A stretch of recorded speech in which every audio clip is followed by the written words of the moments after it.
దాంట్లో పోగొట్టు. నువ్వు WhatsApp, Instagram, Facebook అని అట్లా డౌన్లోడ్ చేసుకుంటావు ప్లే స్టోర్లో. అట్లా నువ్వు డౌన్లోడ్ చేసుకునే దాంట్లో మనం ఏం చేయాలా అంటే నీకు అక్కడ ఎంతసేపు ఏం చేస్తారు అబ్బా 20% అంట 50% అంట అని ఆఫర్ చూసి పక్కన దీన్ని అప్లై చేసి మీకు ఫ్రాడ్ చేయడానికి సిద్ధంగా ఉంటారు. హుషారుపడాల్సింది ఎవరైతే కన్జ్యూమర్ అంటారో వాళ్ళే హుషారుపడాలి. కొనే వాళ్ళకు కొనక తెలిసి ఉండాలి జ్ఞానం. నువ్వు తెలుసుకోలేకపోతే ఎదుటి వ్యక్తి నిన్ను మోసం చేసి మొత్తం డబ్బులు కొట్టేస్తాడు. ఒకవేళ వచ్చిన తర్వాత కూడా మోసం జరిగితే కన్జ్యూమర్ ఫోరం అని ఉంటుంది, కోర్టులాగా పోయి వేయచ్చు. కాబట్టి తప్పకుండా ఈ కన్జ్యూమర్ ఫోరంలో నీకు ఏదన్నా జరిగినప్పుడు కంపల్సరీ వాళ్ళు అడిగేది బిల్లు అడుగుతారు. ఇది మస్ట్ అండ్ షుడ్. ఒక కోర్టు లాంటిదే కన్జ్యూమర్ ఫోరం అంటాం, లేదా వినియోగదారుల కోర్టు అని. అక్కడ వేసేటప్పుడు ఫస్ట్ దాని మీద కంపల్సరీ ఫస్ట్ అడిగేది నీ బిల్లు. నువ్వు వాళ్ళకి పే చేసిన బిల్లు ఉండాలి. ఆన్లైన్కైనా కానీ బిల్లు వస్తాయి. సాక్ష్యం లేకపోతే కోర్టులో ఒప్పుకోరు. అంతేనా? నువ్వు వాళ్ళ మీద కేసు వేసేటప్పుడు నాకు ఈ విధంగా మోసం జరిగిందని నీ దగ్గర కొద్దిగా జాగ్రత్తగా చూసుకోవాలి. ఎంత ఈజీగా కొంటావో అంతే ఈజీగా మోసం కూడా జరుగుతూ ఉంటాయి. అంతేనా? ఇప్పుడు ఒకవేళ తెలియకపోయినా ముందు కొంటారు మీరు చాలా వస్తువులు. అప్పుడు ఇవన్నీ తెలుసుకొని వాటిని మీరు పాటించి జాగ్రత్తగా ఏం చేయాలా, మోసపోకుండా వస్తువులను కొనాలి. కొంటారు అందరూ? చెప్పు గట్టిగా. ఐస్ క్రీమ్ తింటా అంటాడు వాడు. 4 రోజుల ముందు తింటా అంటాడు వాడు. 4 రోజులు తెచ్చినా 2 నెలలు తెచ్చినా కూడా తింటానే ఉంటాడు. బండి కనపడితే చాలు డబ్బులు తీసుకొని పరిగిస్తాడు. ఎందుకు తినవా? పాకెట్లు ఉన్నాయి, కురుకురు ప్యాకెట్లు వద్దంటే తింటున్నారు. ఈరోజు ప్రధానంగా ఈ స్వచ్ఛాంధ్ర స్వర్ణాంధ్రలో భాగంగా సింగిల్ యూసేజ్ ప్లాస్టిక్ గ్లాసులు, స్ట్రాలు, టీ కప్పులు, మన ఇళ్ళల్లో వాడుతున్న పేపర్ కప్ పొద్దున పడినాయి. ఇప్పుడు మళ్ళీ రాజాట్ కూడా పడాలి, ముచ్చట్లు బాగా తినాలి. అవునా? ఈ యొక్క ప్లాస్టిక్ వాటిని మనము వినియోగించకూడదు. ఎందుకు వినియోగించకూడదు అంటే ఈ ప్లాస్టిక్ భూమిలో కుళ్ళిపోవడానికి 1000 సంవత్సరాల పైన పడుతుంది. మనం ఉపయోగించేటువంటి ప్లాస్టిక్ కాగితాలన్నీ కూడా అక్కడ పడేసినవి కూడా పశువులు తిని వాటి కడుపులో కూడా ప్లాస్టిక్ పదార్థాలన్నీ కూడా మనకు కనబడుతున్నాయి. అవి కూడా విపరీతమైనటువంటి జబ్బులకు లోనవుతున్నాయి. మనం తినే ఆహార పదార్థాలనే అవి కూడా తిని ప్లాస్టిక్ అన్నీ కూడా వాటి శరీరంలో తిరిగి ప్రకృతిలోకి తిరిగి మనలే చేస్తున్నాయి ఇవన్నీ కూడా. ఇప్పుడు మీరు చాలామంది వేడివేడిగా టీ కట్టించుకోరు. ఇంటికి పోయి టీ తాగండి, ఇంటి దగ్గర పోయి అనుకోండి, తోటలకు పోయి టీ తాగేది ఎంతమంది చేస్తుంది. మీరు టీ కట్టిస్తారు చూసారా, కవర్లో కట్టిస్తారు. ఎంతమంది కట్టించుకుపోయినారు చెప్పండి. ఉండదు ఏమనడంలే. అలాగే ఇప్పుడు ఎంతమంది తీసుకుంటున్నారు, ఏమవుతుంది? కానీ రెండోది హోటళ్ళకు పోయి దోశలు కట్టించుకొచ్చింటారు. ప్లాస్టిక్ కాగితంలో కానీ న్యూస్ పేపర్లో కానీ కట్టించుకొచ్చింటారు. ఎంతమంది కట్టించుకొచ్చారు చేతండి? అబ్బో, మీరే కాదు నేను కూడా వాటిలో కట్టించుకున్నాను. ఎందుకంటే ప్రతి ఒక్క అంగడిలో కూడా దొరికేది అవి.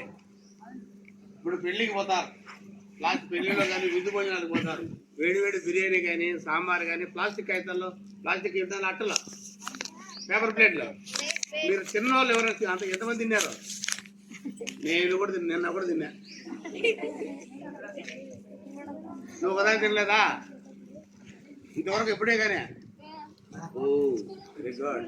సరే, ఎందుకు చెప్తున్నారంటే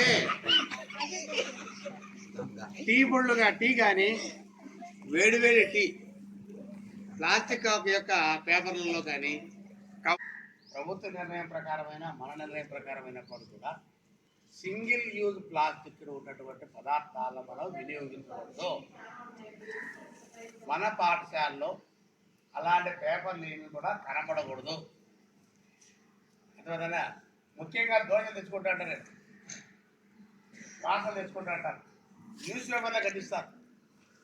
ఈ న్యూస్ పేపర్లో ఏమవుతుందంటే అక్షరాలు ప్రింట్ చేసేటారు గుర్తుందా? ఈ ప్రింట్లో ఏముంటాయి? సీసం లెడ్ ఉంటుంది. అది మన శరీరానికి పైన చాలా దుష్ప్రభావాలు కలగజేస్తుంది. వాటిలన్నింటిలో కూడా కరుగుతుంది. కాబట్టి పేపర్లో మీరు సులభంగా వస్తాయని బజ్జీలు వేసుకొని తినడం, కట్ బజ్జీలు వేసుకొని తింటారు పిల్లలు. మీకు అంగడి లేకపోతే సులభంగా ఉంటుందని పేపర్లో ఆ యొక్క వాటిలో మీరు దోశలు కానీ వాటి కానీ వేడివేడి కానీ ఇడ్లీలు కానీ టిఫిన్లు కానీ తినకూడదు. మరికొన్ని హోటల్లో పోతే ఏం చేస్తున్నారంటే మన ప్లాస్టిక్ కాగితాలు వచ్చి వాటిపైన పెడతారు. నిన్న కర్ణాటకలో ఏం చేశారంటే ఇడ్లీలు తయారు చేయడానికి బాగా కలుసుకోకుండా మెత్తగా రావడానికి ఇడ్లీ కుక్కర్ ఉంటుంది కదా, కుక్కర్లో ప్లాస్టిక్ కాగితం పెట్టి దానిపైన ఇడ్లీ తయారు చేస్తున్నారు. అది ఏమవుతుంది? సులభంగా కలుసుకోకుండా వచ్చేస్తుంది. ఆ వేడికి ఆ ఇడ్లీలోకి ఏం చేస్తున్నాయి?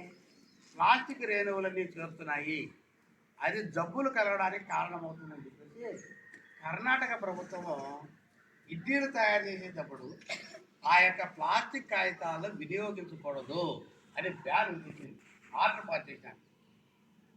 మీరు కూడా ఇళ్లలో వేడివేడి పదార్థాలు ఆ యొక్క ప్లాస్టిక్ వినియోగాన్ని వినియోగించకూడదు. మళ్ళీ ఏం వాడాలా? స్టీల్ గ్లాసులు వాడుకోండి. టెంకాయ చిప్పతో అయినా నీళ్ళు తాగండి. కానీ టెంకాయ చిప్ప వచ్చు కదా, నేను చిన్న కానప్పుడు ఈ టెంకాయ చిప్ప కట్టెపెట్టి మా ఇంట్లో వంట చేస్తాను. మీకు తెలుసు టెంకాయ చిప్ప ఉంది కదా, చిప్ప దానికి ఇంత కూడా కట్టి పెడతాను. చెప్తే ఏమవుతుంది? గంటిలాగా ఉపయోగిస్తాను. ఇప్పుడు అవన్నీ అదృశ్యం అయిపోయినాయి. మీరు అంగడికి పోయి 100 రూపాయలు ఇస్తారు, 200 రూపాయలు ఇచ్చి గంట కనుకొచ్చుకుంటున్నారు. కానీ మనకి తాగడం లేదు. ఇంతకుముందు లాలూ ప్రసాద్ యాదవ్ అని ఆయన రైల్లో చూస్తున్నాడు. ఇప్పుడు కూడా ఉన్నాడు బతికే.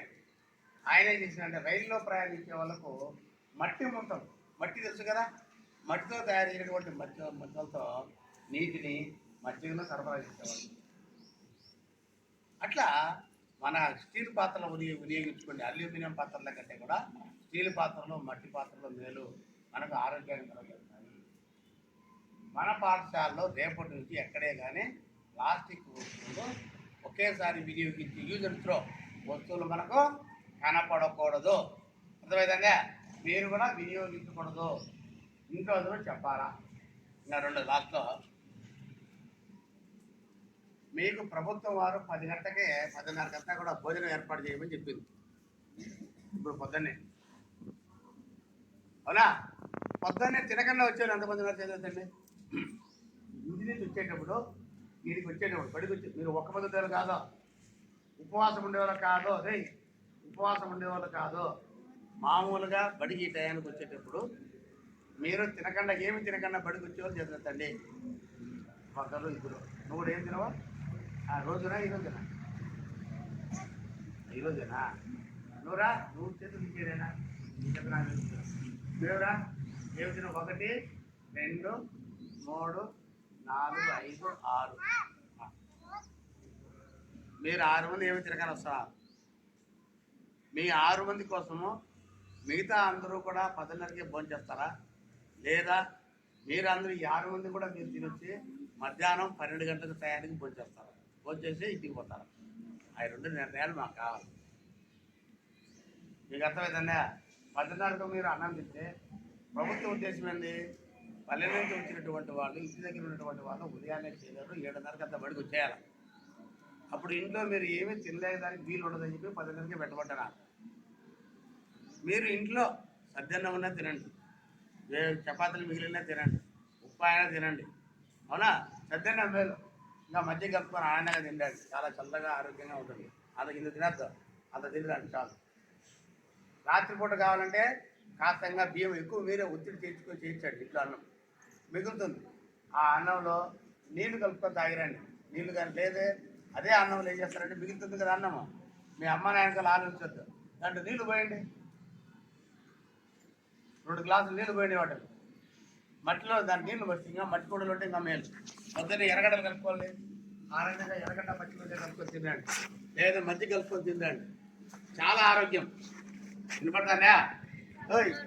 ఎక్కడ ఉంటా? నాకు వేడి వేడి చపాతీలు కావాలా, పూరీలు కావాలని కాదు, ఆ పని చేసి కూడా అన్నం వచ్చిందా కాదా?